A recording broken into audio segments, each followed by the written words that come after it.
Hello, welcome back to Rebel Radio Behind the Wire. Today we're going to be talking about raises and how your state government is using your tax dollars to take away your rights. So stay tuned.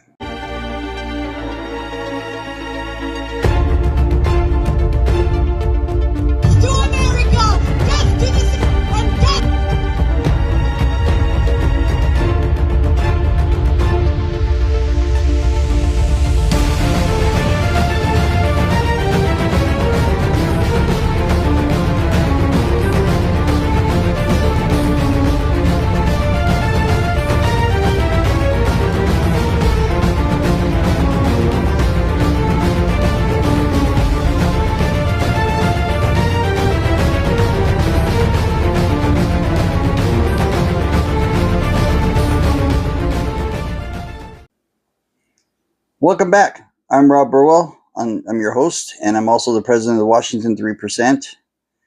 And so today, like I said in the opening, we're going to be talking about raises and the Washington state government using your taxpayer money to take away your rights.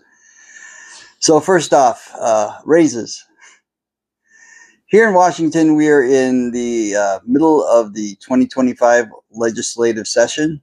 There in Olympia, and there's a lot of things that we need to be working on in this state. And one of the first things they announced they're doing is kind of mind-boggling, given the condition our state is in at this moment. Just some examples of what's going on in our state here in Washington. Currently, our state is facing a $12 billion deficit over the next 4 years. $12 billion over the next 4 years. Seems like we should be working on that, maybe trying to balance the budget, cut some programs, get a little bit more streamlined, in the state government, spend our money a little more wisely. But now that's not a priority yet. Some other issues we have in the state is, our crime is through the roof in this state. Here's some numbers. Here's some rankings of where Washington ranks as far as against all the other states in the nation.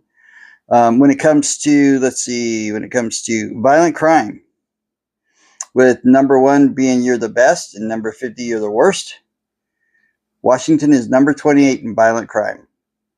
That's more than halfway down the list. And that's just violent crime.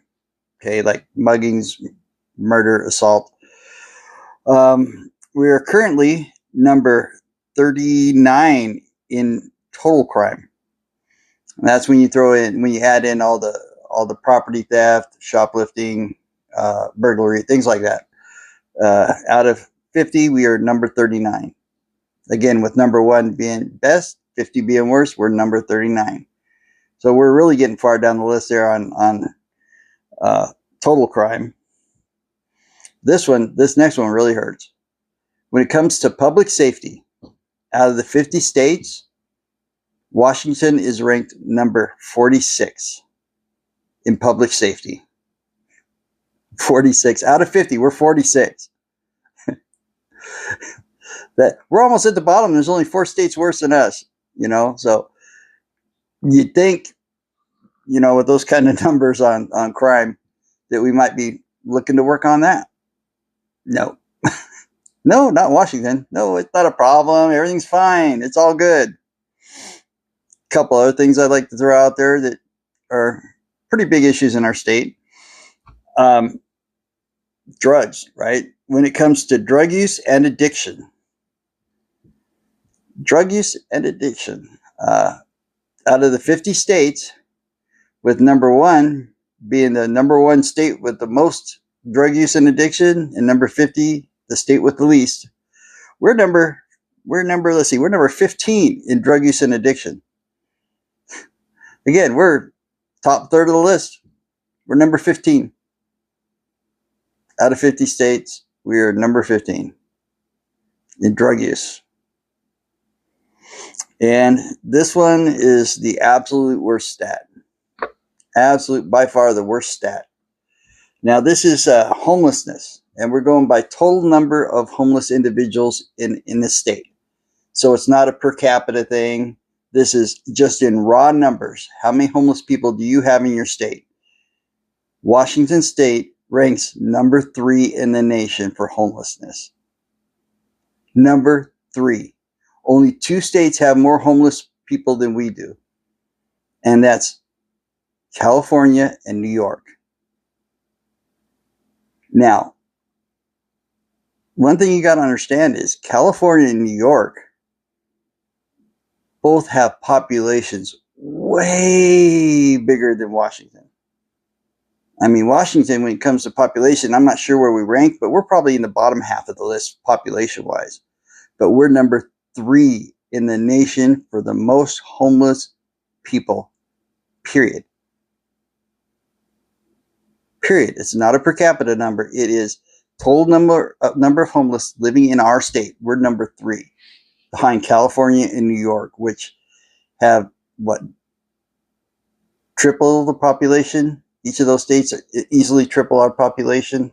I haven't really looked the numbers up, but I know that they're way more populated than our state. Yet, if you have per capita, we probably beat them. But yeah, just for sheer number of homelessness, we are number 3 in the nation. Maybe we should work on that. Not a priority in Washington. You know what a priority in Washington is? We need to give our elected officials raises because they're doing such a bang-up job in our state. You can't make this up. I mean, you can't make this up. They're getting raises because the state is doing so well. They're getting raises. Now, to be fair, this is a process that happens every 2 years. And I'm going to back up a little bit. When our state was first founded, they established a set rate of pay for the legislators and elected officials in the state. And it's a part-time job. It's a part-time pay. Okay. The only people who aren't part-time is like the governor, lieutenant governor, those kind of people, attorney general, and court judges. They're elected, but they are not part-time. But he's talking about the House of Representatives and the Senate. Those are part-time employees, So the amount of pay they didn't get was great, but it wasn't meant to live on. I mean, serving in the House or in the Senate is a civic duty, a civic responsibility. It wasn't meant to be a job. It was meant to be, you come do this, we'll give you a little money to cover your expenses, and then you go back to your regular job the rest of the year. And it's still pretty much how it works. Most of our elected officials in the House and the Senate, they don't work full time. They have real jobs that they go back to when they're not in session. And so their pay is just a little extra compensation. But back when our state was first founded, they set the amount, and it stayed that way until 1948. They never gave them a raise, nothing. And, so you can imagine by 1948, they probably should have got a raise because things had gone up a bit. But in 1948, one of the most ridiculous things I've ever learned about in my life happened. In 1948, the citizens passed an initiative that gave our elected officials the ability to decide their own raises. Yeah. And I'm sorry, but what sense does that make? Really, what sense does that make? That's like, okay, I own my own company. I got 12 employees, and I'm going to say, well, you know what? You guys can decide what I need to pay you. So just figure out what kind of raise you want, and hey, I'll pay it. Does that make any sense in any world, in any reality? Does that make any sense at all to give your employees the ability to give themselves raises? That is the absolute most ridiculous thing I've ever heard in my life. And, all I got to say is I don't know what they were smoking in 1948, but it must have been pretty good to pass something like that. So it was that way from 1948 until, what was it, 1987? Yeah, 1987. 1987,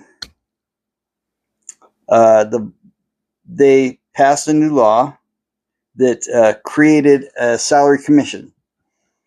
The salary commission is made up of 17 randomly, randomly selected unpaid residents from the 10 legislative districts. Okay.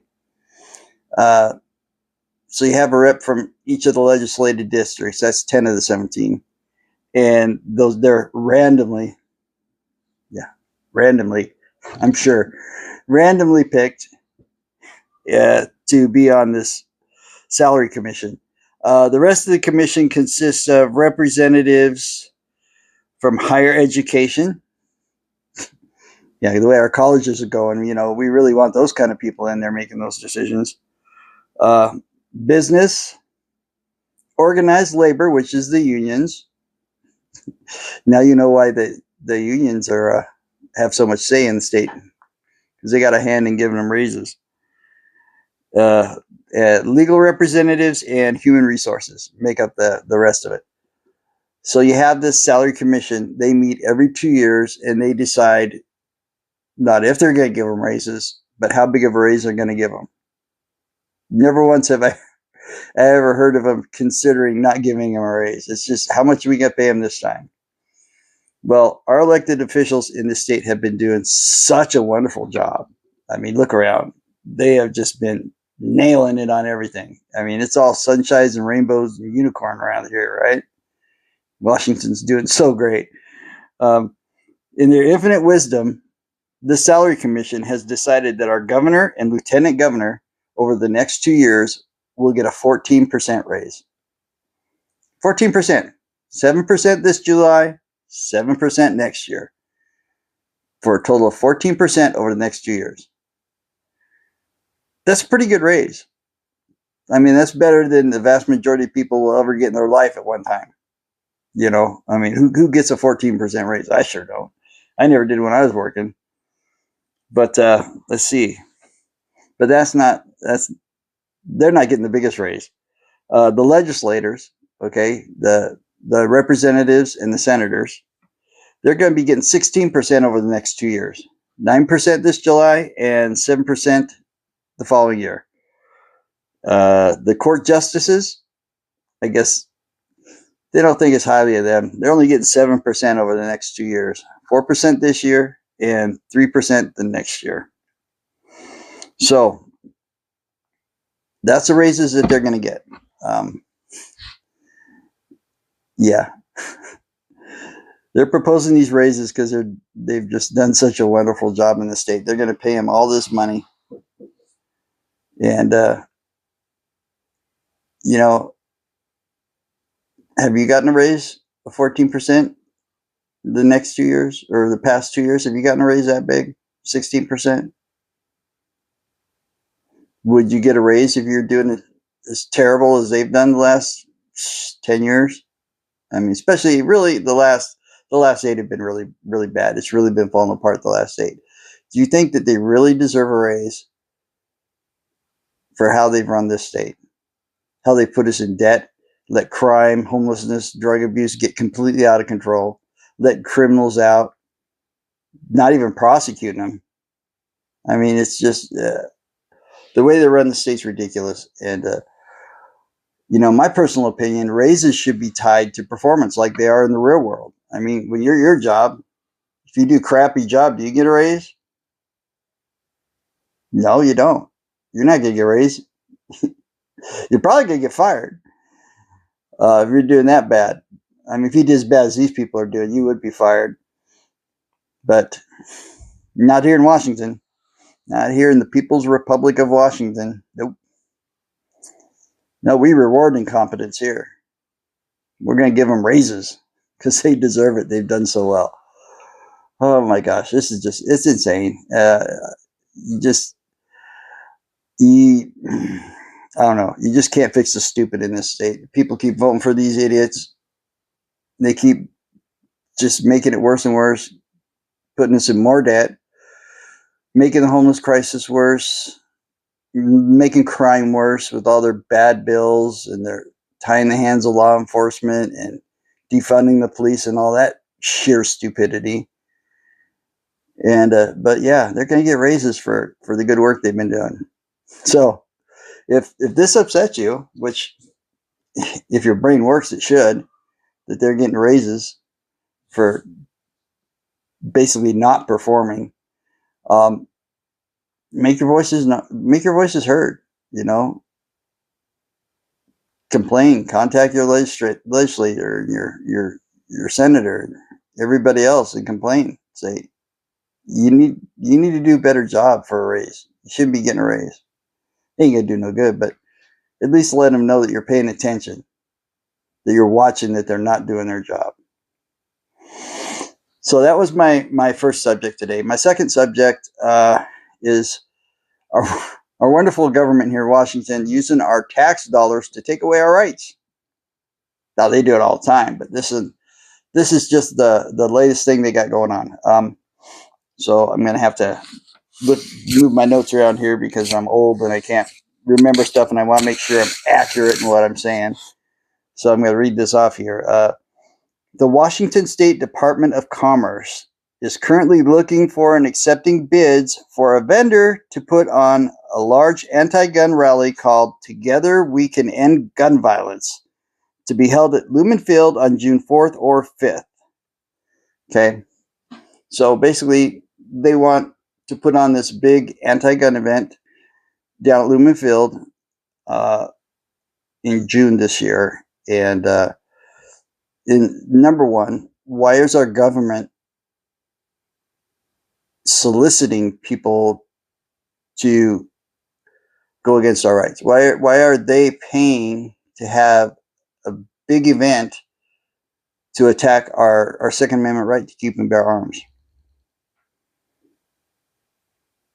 I mean, I can see private groups doing this, you know, like Moms Demand Action and all them idiots, you know, using their own money, putting an event on. But our state government is actually looking for bids for somebody to run a big anti-gun event. You can't make this up. I mean, they're openly advertising to hold a rally against your rights as a citizen. We live in clown world here. There's no common sense, no belief in the Constitution at all in this state. I mean, you know, how hard is it to understand, you know, shall not be infringed? How hard is that to understand? That means shall not be infringed means you can't do nothing. You can't touch it, right? The Second Amendment is not there for the government to regulate your rights. The Second Amendment is there to tell the government, hands off. You can't touch it. All these gun laws, they're illegal. They're unconstitutional. They're illegal. You can't do it. It's the way it was written. That's what it means. And yet, here in Washington, we got so many laws restricting your Second Amendment right. I mean, you know, geez, you want to own a gun? Well, let's see. First of all, you have to go take all these classes and do background check and all this other crap before you can even purchase a firearm. Now we want to pass laws where you have to take all these. Well, we already did pass a law where you have to take all these classes and stuff to get a concealed permit. Now we're passing laws saying, well, you can't carry your gun here, you can't carry your gun there. Oh, you can only own these certain type of guns. You can only have so many bullets. Now we want to pass more laws so you can only buy so many bullets a month. You know, it's insane. It's completely unconstitutional, everything they're doing.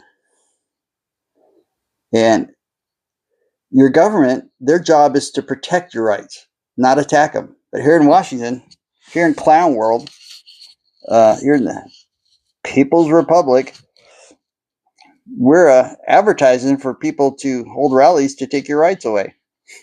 That's kind of the opposite of what their job is. They swear to uphold and defend the Constitution of the United States and the Washington State Constitution.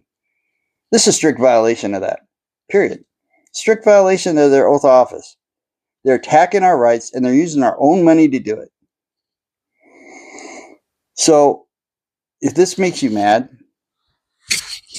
if you have a functioning brain, it should. You know, contact your legislators. Tell them this is ludicrous. It's unconstitutional. It's illegal. They shouldn't be doing it. The only way we're going to fix this state, okay, I'm going to get serious here for a minute. The only way we're going to fix this state is people need to wake up. They need to pay attention. The biggest problem we have in this state is apathy. We have so many people in this state that don't even pay attention, don't watch what's going on, and just kick back and let them take their rights away. Another form of apathy we have in this state is we have a large majority of the people in this state don't bother voting. We have counties that have like 13% voter turnout. 13%. Heck, King County, everybody's least favorite county, the one that's pretty much running everything. King County has the highest voter turnout, and they're in the 40% range. 40%. So all you people that live in all the rural areas that have this mindset, well, my vote don't matter, yada, yada, yada, yada. It's like, yeah, it doesn't matter if you don't vote. Yeah, I know that, you know, I don't really trust our election system here in Washington State. They're not super trustworthy because they, you know, magically find votes and stuff. But if everybody voted, you would overwhelm it so much they couldn't cheat. It'd be, you know, almost impossible to cheat. I mean, if everybody would just vote, even if we could even double the numbers of people who are voting in the rest of the state, we could easily overwhelm the 40% in King County who are voting. That's how we take the state back.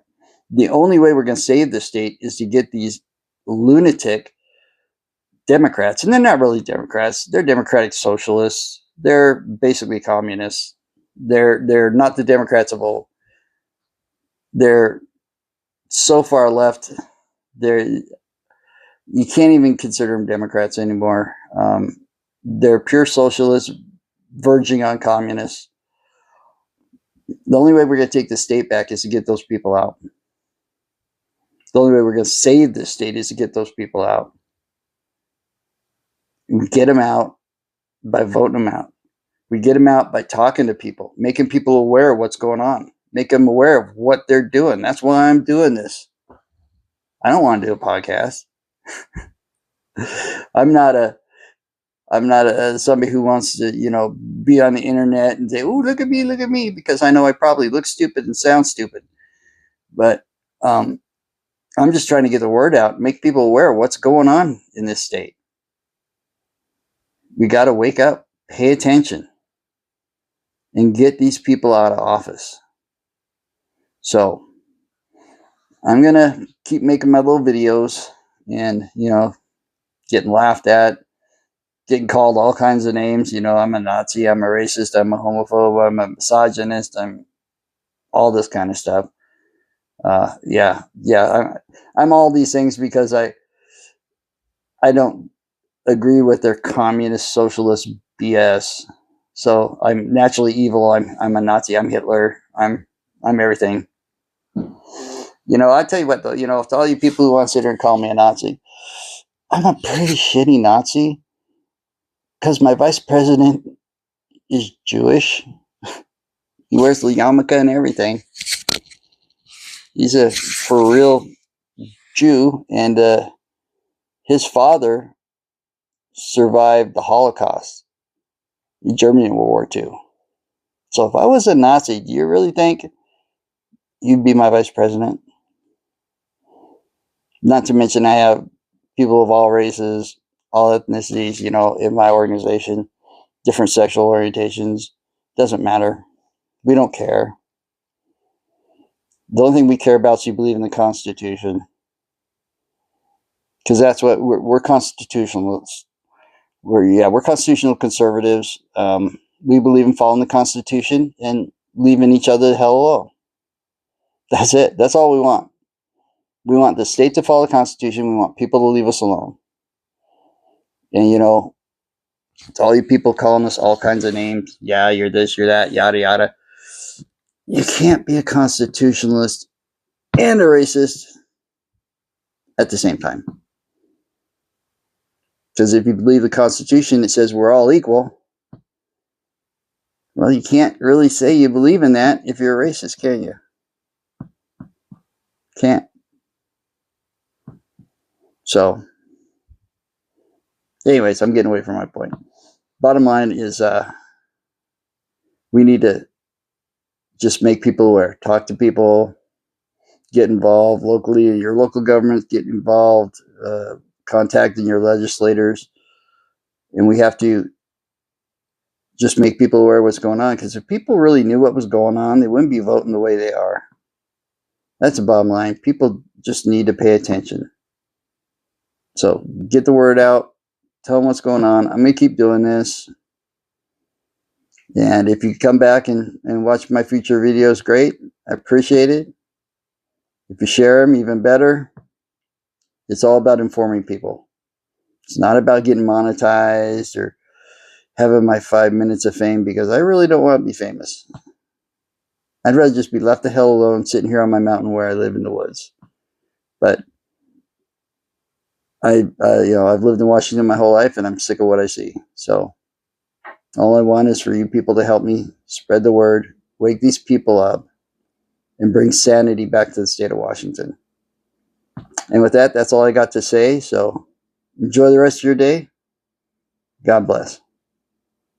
See you next.